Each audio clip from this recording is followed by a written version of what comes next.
صدیق اکبر رضی اللہ تعالیٰ عنہ کی۔ آپ سب سے پہلے ایمان قبول کرتے ہیں، سب سے پہلے کلمہ آپ نے پڑھا ہے، کلمے کی دعوت سب سے پہلے لے کر آپ نکلے ہیں۔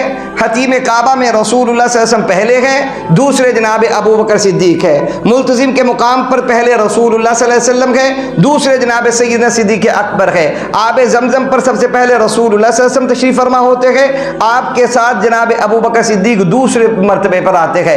رسول اللہ صلی اللہ علیہ وآلہ وسلم دعوت دین کے لیے پہلے نکلتے ہیں، آپ کے ساتھ جناب ابو بکر صدیق رضی اللہ تعالیٰ عنہ نکلتے ہیں۔ رسول اللہ صلی اللہ علیہ وسلم نزول قرآن کے پہلے گواہ ہیں، اس کلام اللہ کا دوسرا گواہ جناب ابو بکر صدیق رضی اللہ تعالیٰ عنہ ہے۔ رسول اللہ صلی اللہ علیہ وسلم نے نماز پڑھ کے دکھائی گئے، اس نماز کے پہلے گواہ اللہ کے رسول صلی اللہ علیہ وسلم بنے ہیں، دوسرے گواہ جناب ابو بکر صدیق رضی اللہ تعالیٰ عنہ بنے ہیں۔ قرآن سکھانے والے پہلے استاد رسول اللہ صلی اللہ علیہ وسلم ہے، قرآن سیکھنے والا پہلا شاگرد جناب ابو بکر صدیق رضی اللہ تعالیٰ عنہ ہے۔ کائنات کے سب سے پہلے پیر جناب محمد الرسول اللہ ہے، کائنات کا پہلا مرید جناب صدیق اکبر رضی اللہ تعالیٰ عنہ ہے۔ حضرت ابو بکر صدیق رضی اللہ تعالیٰ عنہ کا ایمان اس درجے کا ہے، اللہ کے رسول صلی اللہ علیہ وسلم قرآن سکھائے، سیکھنے والے پہلے ابو بکر ہے۔ رسول اللہ نماز پڑھائے، نماز پڑھنے والے پہلے ابو بکر ہے۔ رسول اللہ فاتحہ سکھائے، فاتحہ سیکھنے والے پہلے ابو بکر ہے۔ رسول اللہ میراث سکھائے، میراث کو سیکھنے والے پہلے ابو بکر ہے۔ رسول اللہ زکوٰۃ کا حکم دے، زکوٰۃ کے حکم کو سیکھنے والے پہلے ابو بکر ہے۔ رسول اللہ صلی اللہ علیہ وسلم جنازہ پڑھائے، جنازے کے عمل کو سیکھنے والے سب سے پہلے ابو بکر ہے۔ رسول اللہ صلی اللہ علیہ وسلم نے ایک ایک عمل جو اپنا کر کر کے دکھایا ہے، امام غزالی رحمۃ اللہ علیہ فرماتے ہیں اس ہر عمل کے کرنے والے پہلے رسول اللہ ہیں، دوسرے جناب صدیق اکبر رضی اللہ تعالیٰ عنہ ہے۔ کیسے ہیں جناب ابو بکر صدیق رضی اللہ تعالیٰ عنہ کہ رسول اللہ صلی اللہ علیہ وآلہ وسلم دین میں پہلے گئے اور دوسرے جناب ابو بکر ہے۔ اور یہ جو باتیں میں کر رہا ہوں کوئی خود اپنی طرف سے نہیں کر رہا، آپ سورۃ توبہ کی اس آیت مبارکہ کی تشریح اور تفسیر پڑھ لیجئے، آپ کو پتہ چل جائے گا اس ایک آیت مبارکہ میں اللہ رب العالمین نے جناب ابو بکر صدیق رضی اللہ تعالیٰ عنہ کی 10 فضیلتیں ذکر فرمائی ہیں۔ ایک مفسر قرآن نہیں، اگر گننا شروع کروں تو آپ حضرات کو نام بھول جائیں گے۔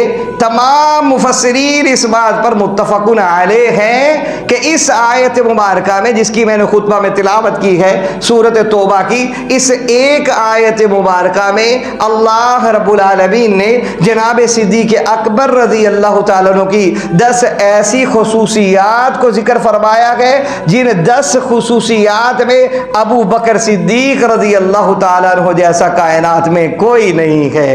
صدیق اکبر رضی اللہ تعالیٰ عنہ کی 10 ایسی خصوصیات اللہ رب العالمین نے اس آیت مبارکہ میں سورۃ التوبہ میں ذکر فرمائی ہے۔ اللہ رب العالمین کیا ارشاد فرماتے ہیں؟ اعوذ باللہ من الشیطان الرجیم، بسم اللہ الرحمن الرحیم۔ بلند آواز سے کہیے سبحان اللہ۔ رب کا قرآن جناب صدیق اکبر خوبدار پیغمبر جناب ابو بکر صدیق رضی اللہ تعالیٰ عنہ کا ذکر کرنے لگا ہے۔ اللہ فرماتے ہیں اِلَّا تَنْصُرُوهُ فَقَدْ نَصَرَهُ اللَّهُ۔ سارا زمانہ ایک طرف ہے، رسول اللہ صلی اللہ علیہ وآلہ وسلم کی مخالفت کی جا رہی ہے، زمین اللہ کے رسول صلی اللہ علیہ وآلہ وسلم پر وسعت کے باوجود تنگ کر دی گئی ہے، اپنے بھی پیغمبر کے دشمن بن چکے ہیں، پر آئے تو پہلے ہی رسول اللہ صلی اللہ علیہ وآلہ وسلم کے دشمن ہے۔